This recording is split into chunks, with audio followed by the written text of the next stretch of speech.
Today we're talking about the 1991 comedy Bill and Ted's Bogus Journey. So let's get started.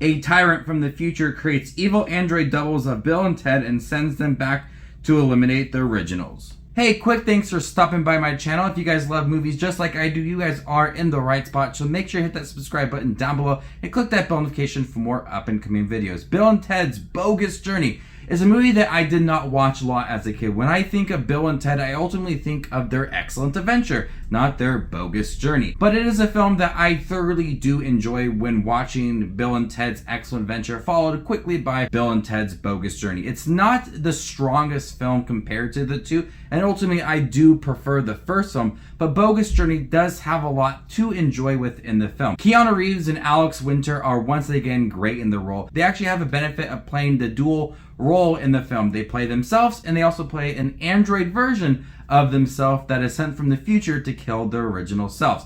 Those moments are really entertaining. We have Bill and Ted who are just really entertaining, energetic characters who are not the brightest of people, but we have our robots who are sent to kill them who are kind of acting the same but also very villainous, and so that adds a new layer to Bill and Ted, and their girlfriends are really confused on what is going on with Bill and Ted because they are acting very odd. So we do get a lot of the androids and the front center of the relationship between them and the princesses, and it creates some conflict amongst the group. Bill and Ted's android actually succeeds in killing them, which sends Bill and Ted to hell. And so they meet the Grim Reaper, played perfectly by William Sadler. So I'm really happy that he is returning for Face the Music. I really hope it's a good performance. But he challenges them to a few board games like Battleship, and he's not very good at playing those games.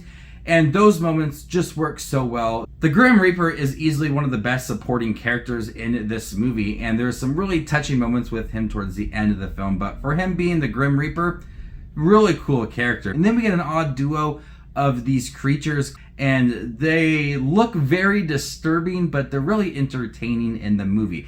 This movie has a much darker plot compared to the more carefree style of Bill and Ted's Excellent Adventure. This feels more targeted towards adults and honestly has a realistic story. When you think of Bill and Ted, who are supposed to be big figures in the future, and their music saves the world, it makes sense for someone to come along and want to alter the future by sending someone in the past to kill them. It seems like that would be in a big sci-fi franchise, but it works with a story like this. But it does take a more darker route compared to Excellent Adventure, and I really don't mind that because the comedy is still intact and the characters are still a lot of fun. The movie does lead to a really, really good ending. It shows how the music kind of shaped the world and what it meant to everybody and what effect it had, and also what happened with the Grim Reaper. So we have 3 different versions of Bill and Ted in this movie, and we get to see what they do as well. They have this battle of the bands, and if they don't get to that battle of the band, their career, their future is intact and ultimately could ruin the world. So it does feel very important, just like Excellent Adventure did. They have a lot of urgency within the movie, and this movie has it as well. Like I said, the comedy is there, the characters are great, really good story, but the charm for it is not as strong as the first movie. Like I said, it's got a much darker, deeper, more mature plot for Bill and Ted, but it doesn't have that charm that made me want to watch it over and over again. I watched Bill and Ted's Excellent Adventure so many times as a kid.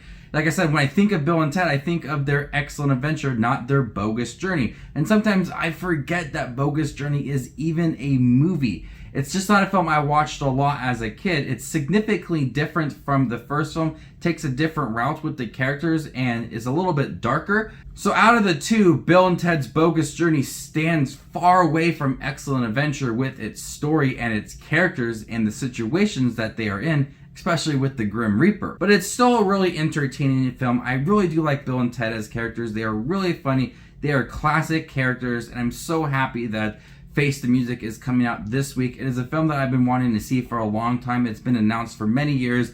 It's been in production for a long time.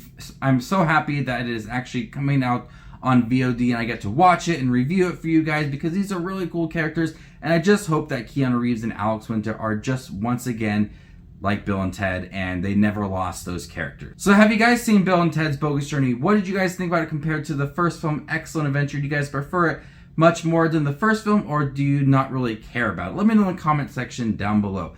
I'm gonna go ahead and give Bill and Ted's Bogus Journey a B-. Thank you guys for your review for Bill and Ted's Bogus Journey. Stay tuned for Bill and Ted Face the Music coming out on VOD this week, and I'm really looking forward to seeing it. You guys are the